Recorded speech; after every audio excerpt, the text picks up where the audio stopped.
All right, we've got a lot of new Nintendo Switch 2 news and updates to discuss today, one of which having to deal with the backwards compatibility list, as Nintendo has officially updated this, and there's some things you might want to know, including some apps that will not work seemingly going forward in the Switch 2 generation. We have a lot of different pictures and videos of retailers just straight up having the Switch 2 out in the wild, which is crazy to realize how close we are to this console launching, but it also seems like this thing might be showing up in like early hands-on videos, because some of these things are just in employees' hands right now and being filmed and things like that. Dragon Quest 1 and 2 HD Remake got some new details today, and one of them just reminds us what we should be expecting with a lot of physical releases for the Switch 2. Even while a Switch 1 version of this game will be complete on cartridge, the Switch 2 will not. There are new details emerging for the N64 NSO app for Switch 2, a brand new game may have just leaked that's headed to the platform that I personally am very excited for, and some great new side-by-side comparison footage for the Switch 2 to the Switch 1 OLED edition. And finally, Nintendo actually living up to their promise to try to combat scalping the best they can, as they've outlined some new details in their Japan marketplaces, and I wonder if it will hit anywhere around the rest of the globe. But we're going to break down all of this info. Before we do, make sure you like, subscribe, and turn on your bell notification to join Sunbro Nation if you're new here. And I want to first kick off this conversation right over at the Nintendo Switch 2 compatibility software page that will be linked in the description down below under the sources section if you would like to go ahead and look through this yourself in more detail. But you do have basically just the chart here, which has actually been refreshed as of May 27th. And as you continue to scroll down, the first thing that we can look at here is software that cannot be used on Nintendo Switch 2.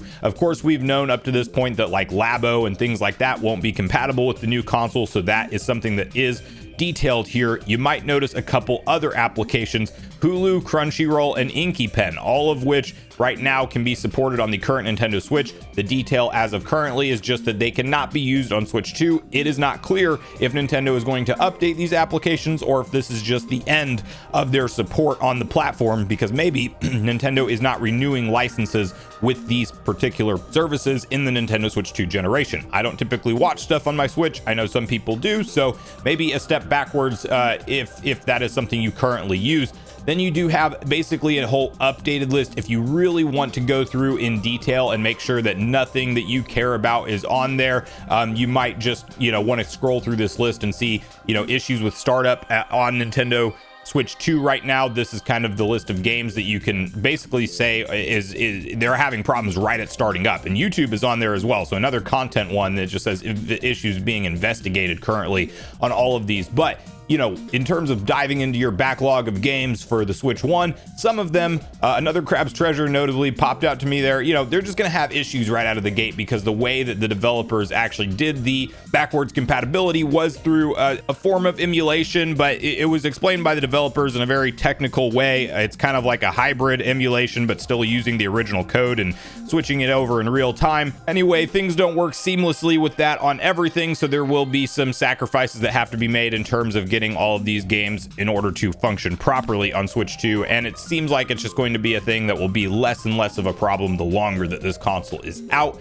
Then you do have a whole section here on this website as well that are games that require Nintendo Switch Joy-Con to play, so you do have to have like the original Nintendo Switch Joy-Con as opposed to the Joy-Con 2s that come with the Switch 2, of course. So Ring Fit Adventure, 1-2 Switch, Everybody 1-2 Switch, Game Builder Garage, Nintendo Switch Sports. Interestingly enough, it says Joy-Con 2 controllers do not fit inside the leg strap accessory, so it's only possible to play soccer shootout mode using Nintendo Switch Joy-Con. So that's just for one of the games on there, not all of them, but there is some limitations. Just, I think, only if you want to use the leg strap, which isn't really a big deal. WarioWare Move It Joy-Con 2 controllers don't include an IR motion camera, as is featured on Nintendo Switch Joy-Con. So it's only possible to play micro games that use this feature if you wirelessly connect a Nintendo Switch Joy-Con. So kind of, your different, experiences there, that some of them tied to Joy-Con 1 features like the IR camera that just are simply not going to work for the Nintendo Switch 2. So they're letting you know about that. But the fact that we can use all of our Switch generation controllers on the Switch 2, pretty cool in my opinion. So not really any of those games, it's not going to be an issue for me that they are having issues or not working or anything like that, which really everything on those lists will work. It's just through the Switch 1 Joy-Con is all. Okay, from here we have the Nintendo Switch 2 stock is showing up all over the globe. Literally just some people having the box in their hands, ready to go. These retail shelves being fully stocked out in a lot of different markets right now. Yes, we are close, guys. June 5th is almost here. It's literally next week. Hard to believe at the time of filming, but yes, we are getting very close to this launch, and you can see all of these various different photos from different retailers. Some of these being locked up in back rooms. Other times they're just literally out on shelves or in the back inventory room. One picture was even floating around from Target where they're literally like in a cage on the sales floor, where it looks like somebody could just start wheeling it off if they wanted to, even in the metal cage. So yeah, it seems like these might start showing up early online, you know, in case if you were somebody who wants to see early footage of the Switch 2, like hands-on from people, that's probably going to happen over this next week. At least I would imagine. These things have shown up very early compared to when the launch is ready for a lot of retailers. So we will see if anything like that pops up. I'm not sure that there's too much that we really need to worry about learning about this console before it finally launches. I feel like it is pretty much at the point where we know what to expect from it. And if you do get one early, as we talked about, there's actually a pretty big day one system firmware upgrade where you can even see headlines like this flying around where you must install an update before you can use micro SD express cards on Nintendo Switch 2. As this was making the rounds, it's that apparently the micro SD express cards will not even work without that system update that is probably going to basically go live like the night before these midnight launches kick off and stuff like that. It will be available, but you will need to update your Nintendo Switch 2 to the latest firmware out of the box to get all of the features enabled on it, micro SD express cards being one of those. And you will probably definitely need those express cards because this next story ties into just how many games, again, we should expect in this generation to be a physical game key card, which is really an unfortunate thing for physical collectors, but you know, we'll just stick to the facts here before my opinions on it. Dragon Quest 1 and 2 HD 2D Remake arrives October on Nintendo Switch 2 and Switch, and this would normally just be an all great news situation, an October 30th release for Dragon Quest 1 and 2 HD 2D Remake. Okay, so what's interesting about this here is the fact that it has been confirmed that the Switch 1 version the Switch 2 version is a physical game key card, whilst the Switch 1 version is a complete physical on cartridge release. So yes, the Switch 2 version of the game is going to run and look better at a higher frame rate. You are getting that game key card where, of course, the content has to be downloaded from the internet to launch on your console, whereas the other one is a complete on cartridge experience. And this is further tying into this conversation about what Nintendo is charging for the 64 gigabyte cartridge this generation, and them probably only having one size, which is 64 gigabytes. That seems to be the logical issue and why this is happening, and why a lot of third-party devs are opting for the physical game keycard release. And now we're seeing a situation where like the Switch 1 version did come to a traditional cartridge, and the Switch 2 version is going game key cards. So yes, I do believe that that ties into the cost at the end of the day of what developers and publishers have to pay Nintendo to get that cartridge manufactured, and the price that it is just too high for them, essentially. Whereas in the Nintendo Switch generation, we had multiple different size cartridges. Whether or not there's a good explanation for why Nintendo can't do different sizes again, whether it be to the 3D NAND storage and the flash medium that they're using, like is it more expensive to produce multiple sizes and they can only do 64 gigabytes? Who knows?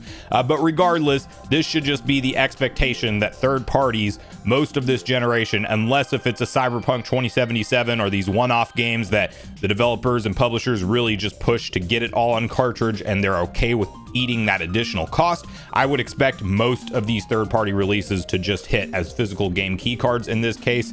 And some of them, you might actually want to buy the Switch 1 version and maybe upgrade it to Switch 2 so you actually have the entire game on a cartridge if you are a hardcore physical collector. Now, it has also been pointed out on this note from Genki over on Twitter, where the Japanese box says, for Street Fighter, the year's 1/2 DLC for Street Fighter 6 edition is a code in a box that expires 2 years from the release. This is on top of the base game being a game key card. So not only do we have Street Fighter 6 as a game key card, but there is also additional content that comes with this version of the game, the DLC that needs to be redeemed in a certain amount of time, 2 years, that expires from the release. and that is a one-time use code on top of a physical game key card. So this is the type of setup we're seeing for physical games to be preserved in this console generation. It is definitely going downhill fast in terms of what physical complete on cartridge experiences look like, to the point where you're potentially purchasing a cartridge to download the game from an internet server, and then you're also redeeming a one-time use code for the DLC additional content, which does actually hurt its resale conversation if you ever want to go turn around and resell that game in the future. So something to be aware of. If you guys have heard me on the channel, my stance this generation as somebody who's a lifelong physical collector, I'm still going with collecting physical for Nintendo first party and games that release complete on cartridge, like I did pre-order Cyberpunk 2077 physically, but everything else that's a physical game key card, this is where I'm going digital this generation, which is kind of crazy to say out loud, but that's the point that we are at. And ultimately, I think we just have to wait and see how much longer physical is even around as an option. I hope we have another generation or two. We may not. Okay, and next up from Stealth 40K over on Twitter, pointing out that Nintendo's released a new video highlighting the changes that the N64 classics will have on Switch 2. We have rewind, CRT filter, and view and change controls, which will also be on the original Switch. But basically the CRT filter and rewind, if I'm not mistaken, is going to be something that will only be on the Switch 2 version of this app. And so it's a feature that obviously you have on other emulators, but the N64 up to this point in time did not have that rewind feature. Depending on the game, if it's something that I want to like actually enjoy the experience one-to-one with how it originally was, I tend not to use rewind, or at least try not to, but it's, I guess, nice to have as an option if it's just a game that you're not trying to necessarily one-to-one complete it like you used to back in the day, but rather just go through it and have a good time with it and things like that. And we also just have the look of the CRT filter, which some people will prefer to have on, other people prefer to have off. I would probably play it with it off in most cases. I mean, unless if I'm literally hooked up on a CRT and I want to see that style of screen again, I probably wouldn't opt to do so. But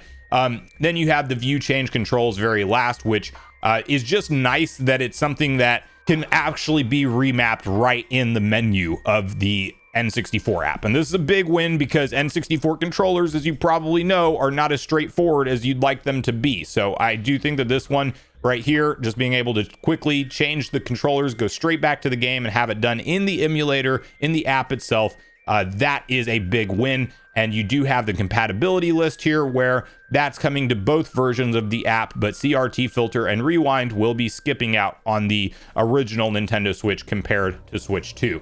Okay, let's talk about a really, really cool project that was just supposedly leaked for the Switch 2.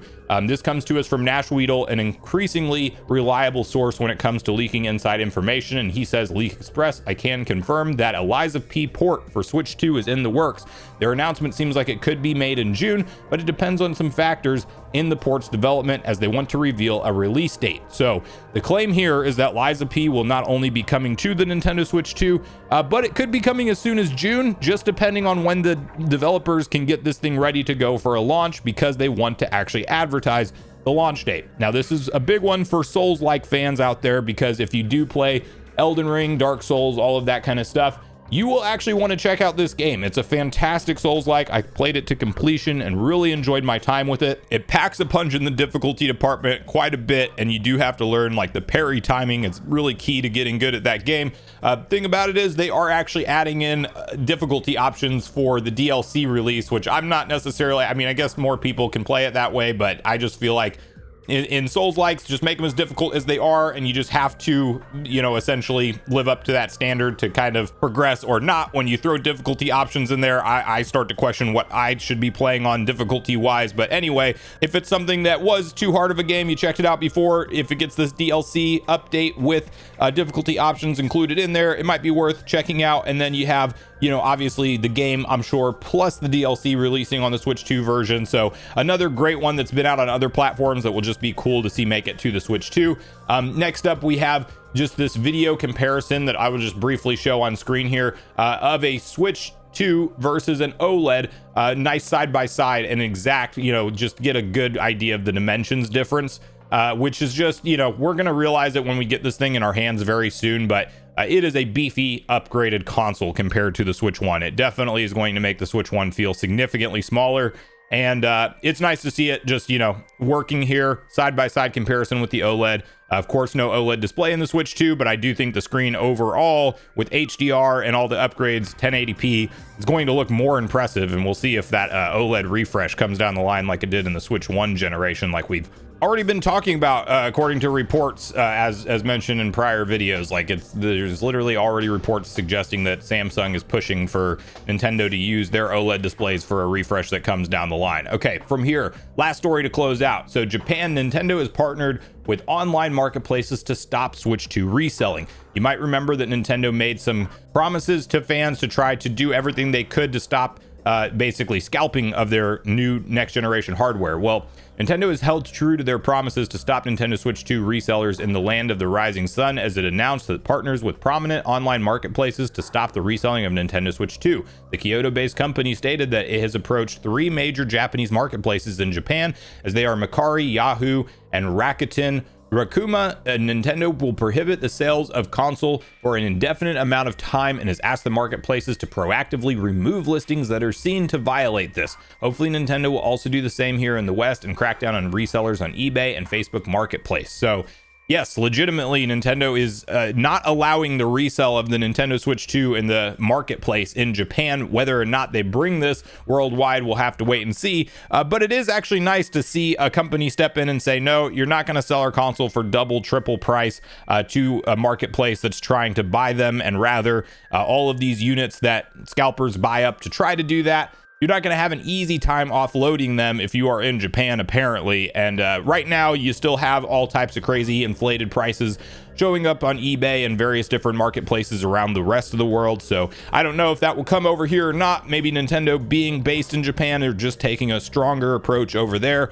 We will wait and see. But I do think right now it looks like there's still going to be, somewhat of a scalping problem. But I will say, if you are on the hunt for a console, it sounds like day one stock is going to be a thing at just about every major retailer at this point. So I would definitely wait and see if you could just pick one up either in person, in store, or online on the day the Nintendo Switch 2 launches on June 5th. But let me know in the comments down below what you make of all the different stories we talked about today. The game's compatibility list update, Nintendo Switch 2 being out and available in the wild. What do you think about the game keycard situation in this generation? And in some cases, Nintendo Switch 1 games being complete on cartridge with Switch 2 not. And are you going to be using anything like the new controller remap or CRT filter or rewind on the NSO app for N64? Would you pick up Lies of P on the Switch 2? And what do you think about the reseller market and how Nintendo's approaching it for the Switch 2 console generation? So make sure you share all your thoughts and feelings in the comments down below before you leave, regardless if we agree or disagree. Also, make sure you like, subscribe, turn on your notification bell. And with that, I've been Sunbro, you've been Nation. Thanks so much for watching, and I'll see you guys in the next video.